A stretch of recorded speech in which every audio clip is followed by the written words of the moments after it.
can we trust the Gospels as part of the Gospel Online series this year? So in this session, we're going to do a few very brief things. The first is say hello, introduce who I am and what I'm not. Then we're going to think about setting some context, thinking about what reliability means. Then we're going to think about introducing the Gospels, and then we'll think about this question of, are they historically reliable? So I guess to start with, a brief hello. My name is John. I live in the UK. I have never been trained in biblical studies or textual criticism or anything like that. I studied economics and management. So I am not someone who speaks with great authority. And so what you'll see in this presentation is where I'm referring to the work of others, the brilliant work of others. I'll cite it on the slide so you can go and check it for yourself. But other than that, hello, thanks for listening. So before we go into the sort of subject of the reliability of the Gospels specifically, I thought we'd think a little bit about when we use these terms like reliability and trust, what do we actually mean? And I think it's a word we use all the time. We'll talk about a friend, whether they're reliable or not. Oh yeah, she's pretty reliable. She'll turn up on time, or she'll reply to my message, or something like that. And we use it in all sorts of settings. I work in cars. Big question, are they reliable? Doesn't mean, will they never fail? It just means, how often do they fail? Can you broadly trust them? Might talk about it with phone reception. Or I work in London, public transport, pretty big topic there. Or I'd like a builder, can you rely on them? Pretty obvious word. I think generally we know what it means, but here's some dictionary definitions. And the concept here is the quality of being trustworthy or of performing consistently well. And then it says their second definition is the degree to which the result of a measurement, calculation, or specification can be depended on to be accurate. So that's generally how we use the term, and it's kind of the way I'm using the term tonight. But in the context of reliability and being able to trust someone or something, what do we mean when we're thinking about historical reliability? And there's a number of different ways in which historians do this. And if anyone studied history, you'll be all too well aware of these sorts of things. So when we're thinking about which documents are reliable, we'll think about who they are, why they were writing, were they an eyewitness to the events, or they heard it from someone else? Why were they writing the thing that they were writing? Did they get information about the place that they were writing or the time they were writing? How close to the source were they? Are they biased? And the answer to all of those questions will then give you a kind of idea about whether something, a document or a person is sort of reliable about history. So we're going to think about that a little bit today. Now, before we do, let's briefly introduce the Gospels, because we've thought there a little bit about trust and reliability. We're now going to think about the Gospels, and then we're going to join the two together for the last and the bigger part of our video. So firstly, for some basic points, there are 4 Gospels in the Greek New Testament. They are called Matthew, Mark, Luke, and John, and fairly obvious point, they're different from one another. Let me give you one example. They're different in their length, and lots of other ways, but their length is a good example. I'm a numbers guy. Here's some numbers. These are the amount of words in the Gospels, and it kind of illustrates they're not all the same. So they are different in the way that they present information about Jesus. Key point 1. But lots of the content is shared. So on, I would say, most of the core events about Jesus and his followers, they agree on an awful lot. So I think on the slide, there should be a whole wodge of stuff about Jesus, names he's called, what he does, the individuals he interacts with, the places he goes, the fact that there's a relation with a chap called John, who became known as John the Baptist, and what he came to do, that he was a miracle worker, that he taught some stuff, much of which we probably would still know today, even things like loving your enemies and that sort of things, well known today. All 4 of the Gospels say that. Then they all say he was opposed by the Jewish religious and political rulers. He did stuff that wound them up, like healed people on a Sabbath, which was very important to them. Then he had this sort of entry into Jerusalem. He then has a meal with his followers. He's betrayed, he's arrested, and then he dies. And then all four of them say that he was raised, seen by some women, and there was this stone that was there over the tomb, no longer there. So yes, they're different, but on the basic arc of Jesus's life and the key reasons, the key things about him, they agree. And that every single one of the four gospels, every single detail on that page is covered by. Now, this is relevant because some people say stuff that's just not true. Now, there's a chap called Christadelphians, he's no longer alive. He was a very smart man, but he says something here in his book, God is Not Great. It's just patently wrong. He says here, at the end of that quote, they cannot agree on anything of importance, the Gospels, which is just nonsense. So I guess the point we've just started to establish is there's four Gospels. Yes, they are different, but on the bulk of Jesus's life, they are very consistent. They have the same broad narrative. And to the question we talked about maybe, I don't know, a few minutes ago, what bias do they have? Well, of course they're biased. They are wildly pro-Jesus. They are unashamedly Christian documents. They are not remotely neutral. And they tell you that. So there's a verse in Luke, and he's writing to this man called Theophilus, and he's saying, the reason I've written this is so that you can know with certainty what was being taught to you. Now, in the previous video, Jason was talking about this and saying, well, actually, Luke really tried to find out the facts, and definitely he did, but he is clearly trying to convict this man of who Jesus was. So he's got a vested interest.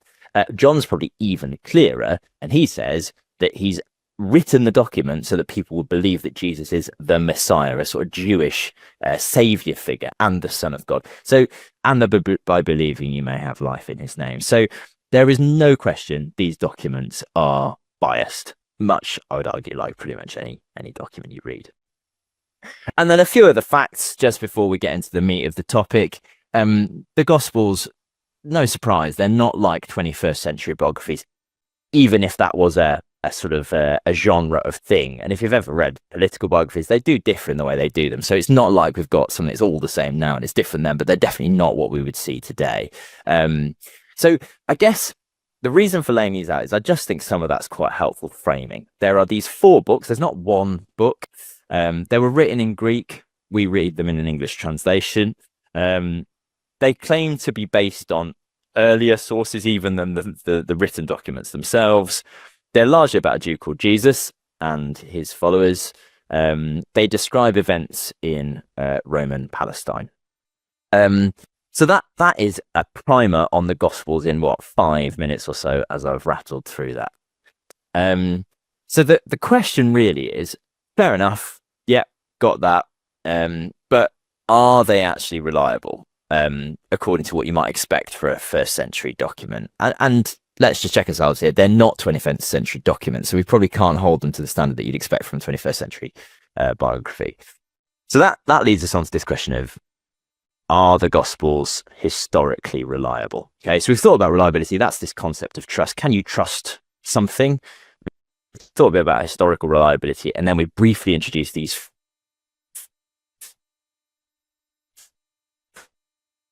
four documents called saying, well, there's lots of different ways that you can think about the reliability of anything, whether it's, I don't know, document from the Roman period or the Middle Ages, whatever it might be. And there's loads of ways of doing it. Now, I wanted to keep this fairly condensed, so I'm going to pick just one of these four areas. And it's actually probably one of the ones that's the hardest to get right. So we're going to pick the question, well, do these sources, these four Gospels, Matthew, Mark, Luke, and John, do they get the time and place correct? Okay.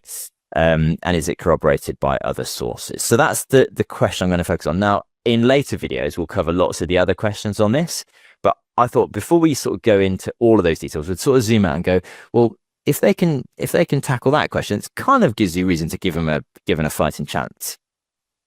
So let's think about time and place. Now, the general consensus from scholars is that the Gospels, Matthew, Mark, Luke, and John, were all written not in the land of Israel, where the events that they narrate took place. So that's interesting. So these people weren't writing in the land, but they're writing about a different country. So that's harder, I'd argue, than necessarily writing something when you're in that place. If I live in Hertfordshire, if I'm writing about Hertfordshire, it's probably easier because I'm kind of there. If I was writing about Hertfordshire and I lived in, I don't know, Bordeaux, it's going to be harder. Okay. Now we're going to think about loads of different things in time and place, or you could think about loads of different things, whether they get architecture right, or culture, or plants, or the names of people, or the weather, whatever it might be. So we could think about all these. I'm going to pick two. The first is personal names. Do they get the names of the people right for the place they were writing? And the second thing is, do they get the geography right? And as we do that, we will, particularly in the second question, think about some of the other gospels that sometimes people say, oh yeah, but what about the Gospel of Thomas or the Gospel of Judas? Why aren't they in the Bible? We'll use this question just to stress test them as gospels in comparison to the four gospels we have in the New Testament. Okay. So, question for you if you're watching. So imagine you've been tasked by a publisher to write a historical novel about Germany, or let's take Germany for the example, in the 1970s. And the publisher has said, you've got four key characters in their 30s. You need 2 men, 2 women. Without cheating, come up with 4 names and try and make them as historically plausible as possible. So this is a bit weird because it's on YouTube, but what I'd say is pause the video, write down 4 names that you think are the most likely names that would have been present in Germany in the 70s for people in their 30s. Go. Okay, so you're back with me. Now, if you go back and look at the people who would have been 30 in 1970, guess what? They're born in 1940. And what were the most popular names? Hans, Pete, Klaus, Wolfgang, and Jim. Women, it's Karen, Renati, I think I pronounced, Monica, Ursula, and Ingrid. Okay. Now, unless you're brilliant, most people don't get that right. It's quite a hard question to answer because you've not been there. Okay. So that's the sort of frame on this question. And just in case you think you have it hard, most of the people probably watching this have probably been educated to a reasonably good level, school, maybe university, maybe even beyond that. You're probably literate. You've probably traveled to Germany, or maybe some of you have. You might have watched German films or studied German history. And yet that task is actually quite hard. And yet we've got gospels written maybe 30 years after the life of Jesus, 40 years, something like that, doing the same thing, not written in the land and writing about people in the land. So that's quite a hard thing, I would argue, to get right. Let me give you another example that just illustrates that getting historical time and place is quite hard. This painting you've probably seen before is by Leonardo da Vinci, and it's a picture of the Last Supper. And when you first look at it, you think, yeah, okay, that's a historical scene. The clothes look reasonably good. They've got long hair, fair enough. But the closer you look, you realize that a lot of stuff here isn't anything like what it would look like when Jesus actually lived. So like, here's some examples. It's a rectangular table. Everyone's seated at one side. Pretty odd thing to do, and clearly done for the effect of a painting. It's a Renaissance building. Renaissance buildings weren't around in the 1st century. They're eating grilled eels and oranges. You probably had oranges in Israel at the time. You probably didn't have grilled eels. And then also in the background is a picture of Tuscany. Now, I don't know that Da Vinci was ever claiming that this was a historically accurate picture, but it just proves that actually it's quite hard to get the time and culture right. And often we see now in the way we read things of ancient times, often through the prism of things like pictures, often they're not trying to get it right. And even if they are, they get it wrong. So I guess the point of these two examples, the Hans and Ingrid one and this one, is it's quite hard to get historical time and place correct. So it's a good threshold to test the Gospels by. And then to add to that, names are hard to remember, aren't they? This study sort of illustrates this. It's often true. You'll be like, who is that? What? Oh, I'm sure I'm. And the reason is that the name that someone's got doesn't immediately link to their personality. You can have a mate called Bill and another mate called Bill, and they're completely different characters. Bill doesn't really have a meaning per se. So names are hard and time and place is hard. So let's see whether the Gospels get it right. So firstly, let's review the names of key characters in the Gospels. And on this, I am leaning on 2 books. I wouldn't say these are particularly bedtime reading, frankly. The Lexicon of Jewish Names in Late Antiquity and Jesus' Eyewitnesses, Gospels as Eyewitness Testimony. But they both have done some painstaking work looking at the most common names in the period when Jesus lived. So, which were the most common male names in the Gospels and Acts? And you'll see them on the list. Simon's the most popular. Then you have Joseph, Judas, John, Jacob, Ananias, Matthew, and then a variety of others. Okay, so Simon and Joseph, most popular names in the Bible, in the Gospels, in the life of Jesus. Then you can go away, and I admire the people who do this. Go and study things like bone boxes, records from the time, to work out what the most common male names there were in Palestine from outside the Bible. Okay, and guess what? Here are the names: Simon, Joseph, Lazarus, Judas, John, and so on. Okay, so we've got a source from the Bible, and we've got something that's nothing to do with the Bible. It's just bone boxes, records of people at the time.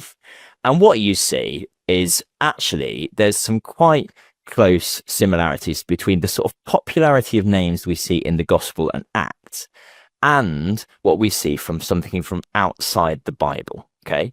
Now, it's worth saying the later Gospels don't do this anything like as well. I think I've got some examples a little bit later. But that's pretty interesting, yeah? So the Gospels get the names of men pretty correct, and the sort of density of the names right as well. So that's quite intriguing. Other way of looking at it is they get similar sort of proportions of names right. So in the sort of outside of the Bible sources, about 16% of men are called Simon and Joseph. In the Gospels, it's 18%. The top 9 male names make up about 40% in both documents. So the sort of distribution of names is very similar, which is sort of what you'd expect if someone's writing about actual history. Okay, and it's interesting because elsewhere in Palestine, people could be like, yeah, but maybe Jews wherever they were in the empire had the same names. So if you're writing it from Egypt or somewhere, you'd have the same names. Not true. So you can see here, these are the top names in Egypt: Sabbatius, Dositheus, Pappus, Ptolemaeus, Joseph, Eliezer, Samuel. So there's a couple that are the same, but lots of them that aren't. So again, it sort of says, actually, you'd really need to know life in Roman Palestine to get that right. Now, that's men. Brief think about women, only because it seems that parents had less imagination about women. But what you'll notice is that, again, similar things happen. Mary's the most popular name, just like you'd expect you see in the outside of the Bible sources, and the name density and distribution is pretty similar. So I guess key point 1 is names are hard to get right, but the names mirror Jewish names in Palestine in the right era. To a sort of impressive level. Impressive, I guess, if you were forging something, but if you're just writing about history and that's the thing you know, it's sort of intuitive you would get that right. So just before we go on to geography to finish, just if you remember back to our German names from the 1940s. So let's say you were back, your publisher writing this book, you managed to dig out the birth records from the 1940s, you've got the right names. There's a problem, isn't there? Like if you've got 6 characters in your story called Hans, the question is, which Hans are you talking about? And what you'd start doing is explaining which Hans it is by clarifying which one. So you'd say, oh, Hans, he's Gunther's son, or he's a butcher, or he's called Hans Klinsmann, or, oh, that's Hans, the lad who broke his leg, or you give him a nickname like Hanny. Okay, so at work, I'm known as JD because there's other Johns, or at school, there's 3 Jonathans, so you all know by your surname. That sort of thing is very common, and you kind of do it intuitively when you've got more than one person with that name. So the question then is, does the Gospel do that? This is often called disambiguation. So it's taking the ambiguity away from something and explaining which person you're talking about. So what you'd expect to see in the Gospels is when you've got really common names like Mary or Simon, they should explain which Mary you're talking about. Otherwise, you're like, well, you've told me about 7 Marys. Which one are you talking about? So this is exactly what you see. Mary Magdalene, or Mary, the mother of James and Joseph, or the other Mary, Sister Mary, and so on and so forth. Okay, exactly what you expect. Loads of people called Mary. Which one are you talking about? They explain that. Here's another one, Simon. most popular male name, guess what? Pretty much all the Simons are explained which one they're talking about, whether it's Simon called Peter or Azella or Barjona. You see the point. As in, when you've got loads of people with a popular name, you have to disambiguate about which one they are talking to. So the point, I guess, is in this names question, common names are clarified, whereas others are not. So when we get reference to Thaddeus, which was the 39th most popular name in Roman Palestine, it doesn't need to tell you which Thaddeus, because there's no other Thaddeus is mentioned, and everyone knows who Thaddeus is because it's a rare name. It's like if you got a kid at school called, I don't know, Wenceslas. You don't need to explain who Wenceslas is because you know who he is. I just put myself on mute. Right, so then that was question 1, names. Does it get them right? Clearly, yes. The next question is around the names of key places in the Gospels. So let's have a look at the names of key places mentioned in the Gospels. So this is Matthew, Mark, Luke, and John. So here they are on a screen. And every single place you can see on the screen appears at least 3 times or more. And I think there's about 60 different places mentioned in the Gospels. So that's interesting in themselves because they're clearly rooting the events in physical places. It's not like a narrative where it doesn't really matter where you are. They're anchoring it to places like Jerusalem, big place, Galilee, or something like that. But also smaller places that actually not many people lived in, Bethany or Nazareth or something like that. And it is interesting to call out and say that the 4 Gospels, Matthew, Mark, Luke, and John, are all very keen to tie things to specific locations, whereas some later Gospels really don't do that. They were written much later. So the 5 later Gospels I've pulled in here are Thomas, Mary, Peter, Philip, and Judas. And you'll say they don't really do a great deal about mentioning place names. Now, they do mention Jerusalem. That was the capital. You could say, easy to get that one right. Judea, also big province, easy to get right. The rest, Garden of Joseph, who knows? Barbello, we've never found historical evidence of that. Paradise, yeah, and the Jordan. Again, a very, very famous destination. And I could probably, like, if I think about Germany, I could probably get the big stuff right. If you asked me to name a provincial town, if I didn't really know German football, I wouldn't have had a clue. So this is just interesting. These 4 Gospels that we've got really anchor events in history, in a place, and in a time. So the question then is, are they details in the narrative that they call out? And the answer is yes. So here's like 4 relatively random examples. I'll just pull that one from each side. Matthew says, he lived in Capernaum by the sea. So it's not just saying there's a place, it's attaching it to another geographical marker that it's a seaside town. You see in Luke 10, Jesus tells a story. A man was going down from Jerusalem to Jericho. Now, for anyone who's ever been to Israel, that road really is down. It's a really aggressive road downhill, or this sheep gate in John, i.e. the Gospels sort of by instinct give you detail about geography. What about later Gospels? This is one. Doesn't make any sense. It's called the Infancy Gospel of Thomas, and you'll see at the end of it, it says, Jesus Christ did something after being born in our region Bethlehem. It's not a region, in the village of Nazareth. So that's not true. Clearly, the writer doesn't know what they're talking about. Okay, so I guess first point in this place thing is they give detail about places. The later Gospels don't. And actually, this data here comes from a lady called Julie Woodson at Tyndale House, and with thanks to Peter Williams from Tyndale House who shared this. What you can see on this chart is how many place names there are by Gospels. So you can see Matthew, Mark, Luke, and John have over 70, and then the later Gospels have less than 5 each. So in itself, that's interesting. And I think they're almost like a helpful control group. They're writing at least 100, 150 years after the event, much, much less information about place. Now, you might be thinking, but from a stats point of view, maybe they're much shorter and you wouldn't expect that to be true. And actually, on some level, that's kind of true. So the 4 or 5 later Gospels are shorter documents. The 4 sort of Matthew, Mark, Luke, and John are larger Gospels. So you could say, oh, it does that sort of distort it. But what you can do is you can take the amount of place names they mention and divide it by a standard number like 1,000 to get a kind of how many place names per 1,000 words, for example. And what you'll notice is that it's very consistent: Matthew, Mark, Luke, and John. Now, I think that's interesting because then when you look at the later Gospels, they're much, much lower. And I think it's Peter Williams who makes quite a good joke that says, well, you can't imagine that Luke's writing his Gospel. He thinks, golly me, how many place names for 1,000 words did Matthew write? I need to get it pretty close to that. That's not the way that you write biographical works, particularly in the ancient world where they wouldn't have done anything like this level of statistics. It just reads right that they all just anchor the life of Jesus in a time and a place, and they get it right. That's very, very hard to forge. So the second part of what I've tried to say on can you kind of trust the Gospels is they get the place names correct, just like they got the names of people correct.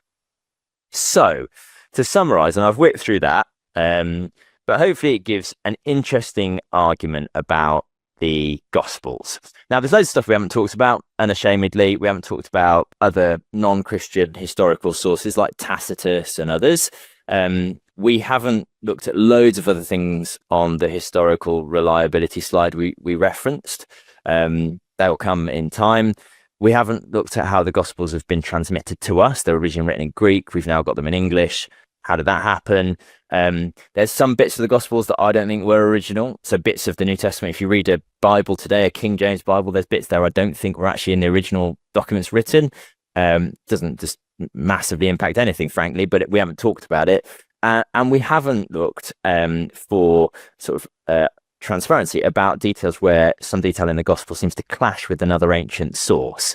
That will come in another session. So I'm not saying for one second that this proves that the Gospels are entirely reliable and there's no questions.